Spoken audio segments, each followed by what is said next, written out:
নমস্কার বন্ধুরা, welcome to my channel SB explorer. তো বন্ধুরা, সকলকে জানাই শুভ সকাল। তো আজকের ভিডিওতে কিছু গুরুত্বপূর্ণ বিষয় নিয়ে আলোচনা করতে চলেছি। তো যারা চ্যানেলে প্রথমবার এসেছো অবশ্যই সকলে একটা করে সাবস্ক্রাইব করে দিও। সাবস্ক্রাইব করা সম্পূর্ণ ফ্রি, তাই যারা ভিডিও দেখছো একটা করে সাবস্ক্রাইব করতে কিন্তু কেউ ভুলো না। তো বন্ধুরা, প্রথমেই যে আপডেটটা দিয়ে তোমাদেরকে জানাবো, তোমাদের কাছে সকালের ভিডিওতেই জানিয়ে দিয়েছি গ্রেগ স্টুয়ার্ট তিনি কিন্তু কলকাতায় চলে এসেছেন। তো যারা ভিডিওটা দেখোনি অবশ্যই একবার গিয়ে দেখে এসো। সেখানে কিভাবে মোহনবাগান সমর্থকেরা ওয়েলকাম জানিয়েছে গ্রেগ স্টুয়ার্টকে, সমস্ত কিছুই তোমরা কিন্তু ভিডিওটার মাধ্যমে দেখতে পাবে। তো আগের ভিডিওটাই রয়েছে, তো গিয়ে একবার চেক করে এসো। তো এবার ব্যাপার হচ্ছে, এরপরে যেটা তোমাদের জানাবো, অনেক প্রশ্ন করছিলে তোমরা, বিশেষ করে প্রথম প্রশ্ন হচ্ছে আনোয়ার আলীকে নিয়ে। তো আনোয়ার আলীকে নিয়ে যে প্রশ্নটা করছিলে যে তার খবর কি হলো, সেইটাই তোমাদেরকে জানাবো। তো দেখো, গতকালকে 4টের সময় কিন্তু ভার্চুয়াল মিটিংয়ে বসেছিল পিএসসি, কিন্তু সেখান থেকে কোনো রকম রায়দান কিন্তু এখনো হয়নি। মানে এত তাড়াতাড়ি পুরোপুরি রায় বেরিয়ে আসা সেটা কিন্তু সম্ভব নয়। তো তোমাদেরকে জানিয়ে দিই, গতকালকের এই মিটিংয়ের পর কিন্তু অনেক কিছু জিনিস বেরিয়ে এসেছে, যেটুকু আমি জানতে পেরেছি তোমাদের সাথে শেয়ার করব। যেটা হচ্ছে, আনোয়ার কিন্তু মোহনবাগানের থেকে এনওসি চাইতে পারে এবং মোহনবাগান আনোয়ারকে এনওসি দিতে বাধ্য। কারণ কোনো প্লেয়ার যদি একটা দলে খেলতে না চায়, তাকে কিন্তু কোনো রকম ফোর্স করতে পারে না মোহনবাগান। এইটা হচ্ছে প্রথম ব্যাপার। কিন্তু এনওসি চাইলেই হবে না, এনওসিটা তখনই ভ্যালিড হবে যদি মোহনবাগানের সাথে যে টার্মিনেট করেছে আনোয়ার আলী, সেই টার্মিনেশনটা যদি জাস্ট হয়। এই টার্মিনেশনটা যদি জাস্ট হয় তাহলে কিন্তু আনোয়ার আলী ফ্রি হয়ে গেল এবং তিনি যেখানে খুশি খেলতে পারবেন, কোনো রকম ব্যাপার নেই। তবে এই টার্মিনেশনটা যদি আনজাস্ট হয় তাহলে কিন্তু আনোয়ার আলীর ওপর স্যাংশন আসবে এবং কম্পেনসেশনও তাকে কিন্তু দিতে হবে। এবং যদি এইটা হয়, মানে ব্যান আর কম্পেনসেশনের এই যে কেসটা, স্যাংশন আর কম্পেনসেশন, এইটা যদি হয়, এক্ষেত্রে কিন্তু ইস্ট বেঙ্গল এবং দিল্লি এফসিরও কিন্তু নাম জড়িয়ে পড়বে। মানে দিল্লি তো জড়াবেই এবং ইস্ট বেঙ্গলও কিন্তু সেই পিকচারের মধ্যে চলে আসবে, যেরকমটা কিন্তু জানা যাচ্ছে। এবার ব্যাপার হচ্ছে, এই ব্যাপারটা নিয়ে কিন্তু কয়েক দিনের মধ্যে রায় দিয়ে দেবে পিএসসি। তো রায়দান হয়ে গেলে, খবর পেলে আমি তোমাদেরকে অবশ্যই শেয়ার করে জানিয়ে দেবো।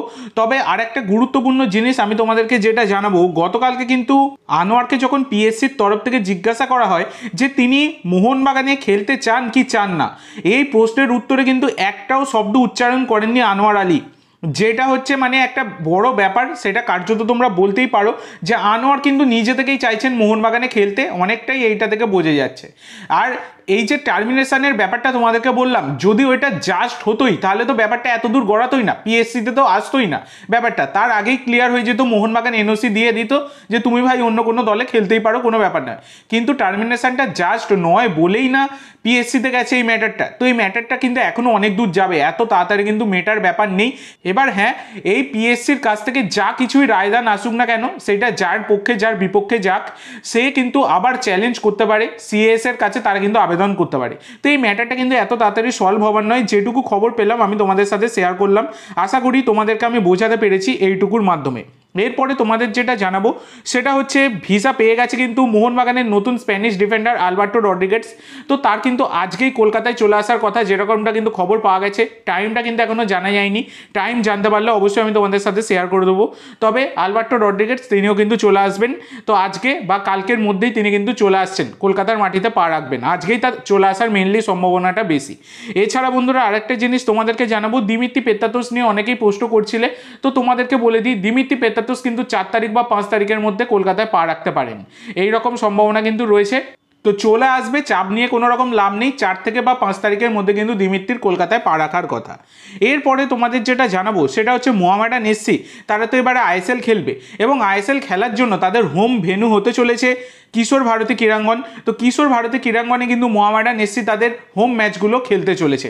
মোহনবাগানের তো যুব ভারতী ক্রীড়াঙ্গন রয়েছে, মোহনবাগান আর ইস্ট বেঙ্গলের, আর এদিকে মোহামেডানের কিন্তু কিশোর ভারতী ক্রীড়াঙ্গন হতে চলেছে তাদের হোম গ্রাউন্ড।